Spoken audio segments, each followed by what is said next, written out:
You're watching the History Fella channel, and in this video we're looking at Frank Dalton.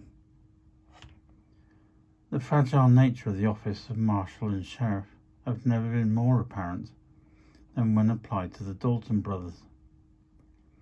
One of them, Frank Dalton, was a deputy US Marshal working under the famous hanging judge, Federal Judge Isaac Parker, out of Fort Smith. There were numerous instances of lawlessness,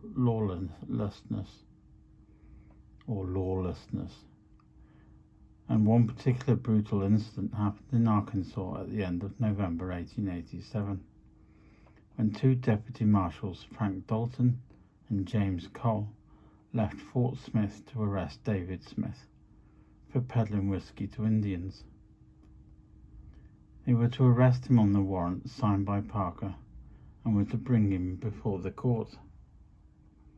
Smith was living in a tent deep in Indian Territory, an area well known for its lawlessness. On seeing the two deputies approaching, Smith rushed out of his tent, firing his revolver.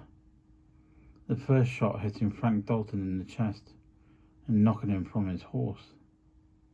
James Cole immediately drew his weapon and shot Smith dead. But then two other men and a woman emerged from the tent firing their weapons. Cole fought back and killed one of the men and the woman before he was hit in the chest.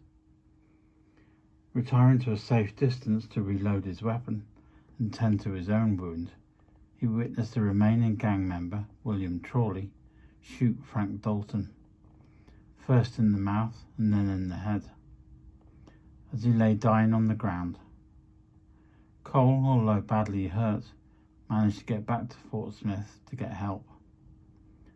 Trawley was later captured and brought before Judge Isaac Parker, who sentenced him to be hanged for the murder of US Deputy Marshal Frank Dalton and other crimes. The sentence was duly carried out.